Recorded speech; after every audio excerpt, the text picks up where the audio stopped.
Chapter 11. Night Sabotage. The valley slept uneasily. Shadows stretched long across the timber barriers, distorted by low fires that flickered in the evening breeze. Raiden crouched near the western embankment, the weight of the night pressing on his senses. Every crack in the soil, every rustle in the grass, carried meaning. He had learned to trust instinct, honed by days of observation, and tonight it screamed at him. Something was moving beyond the tree line. At first it was nearly imperceptible. A soft scrape, a rhythm too deliberate to belong to wind or animal. He tilted his head, listening carefully. From the edge of the forest, a line of figures slithered into view. Cloaked and low, they carried bundles of wood and rope, their motions precise and silent. Torches had been extinguished. Only the faintest glimmer of metal reflected the moonlight.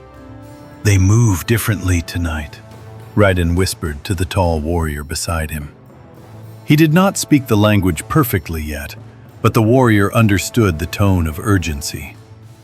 The tribe tensed, archers drawing closer to the wall, hands gripping shafts and bowstrings. Every heartbeat stretched long. Raiden's mind worked through the patterns. The formation was thinner than a full assault, no direct clash yet. This was reconnaissance, testing, probing.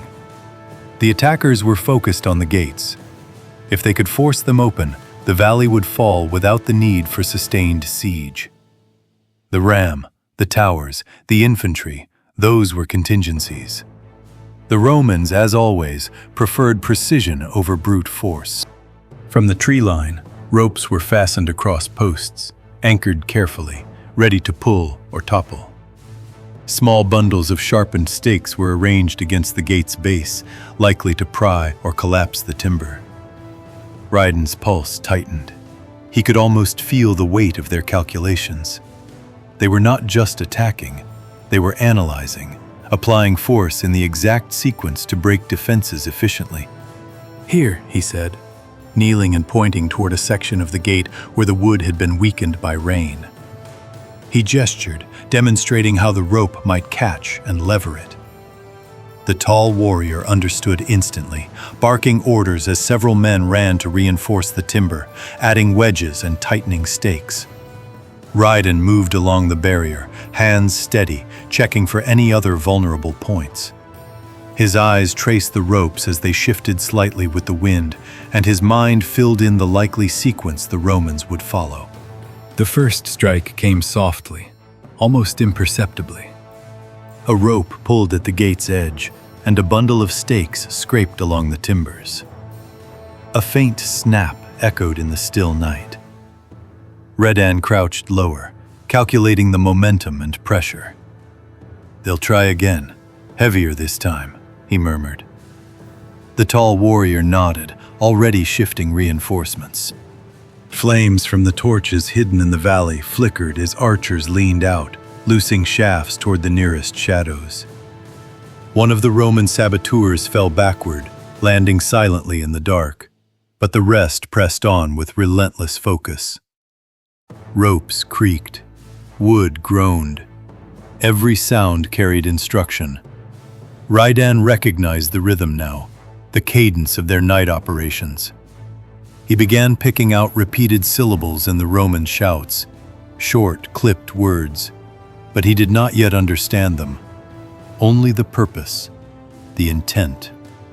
The second attempt at the gate sent a larger bundle swinging against the base. A section of timber splintered slightly, sending a cascade of splinters into the dirt. Raiden moved fast, bracing the weakened section with additional wedges. The defenders behind him worked quickly, their movements guided by his gestures, even though they did not fully grasp his reasoning. He was the bridge between alien observation and tribal instinct. A third strike followed, stronger, accompanied by a shouted command. This time, the gate trembled noticeably. Raiden's pulse hammered against his ribs.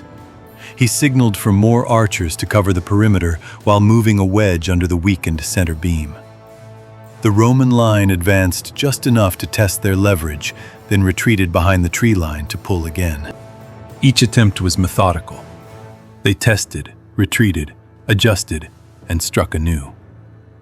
Raiden observed every motion, calculating angles and force, memorizing pattern after pattern. The Romans were relentless, but they were predictable if you could see the sequence. He gestured to the tall warrior, pointing to where the next bundle would land and miming a counterweight motion. Together, they reinforced the gate in time for the fourth strike, which barely jostled the structure. Smoke drifted in from the fires, ignited by earlier skirmishes along the perimeter, mingling with mist. Shadows leapt like living things across the embankment. Raiden's mind cataloged every shift, every attempt at leverage, every repeated word. The night had become a testing ground, not for strength alone, but for understanding. Hours seemed to pass in minutes. By the time the first hints of dawn broke the horizon, the Roman saboteurs had retreated, leaving ropes, stakes, and the silence of failure behind. The gate held. Timber was splintered, but intact. The valley survived another night. Raiden stood, breathing heavily, his eyes scanning the tree line. "They will come again," he said softly to the tall warrior, who nodded grimly. "And next time, they will bring more." Beyond the forest, torches blinked as Roman engineers regrouped, preparing for the next escalation.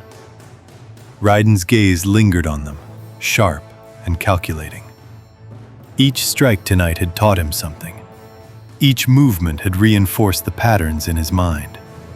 He did not yet speak their language, but he understood the machine. And the machine had not yet understood him.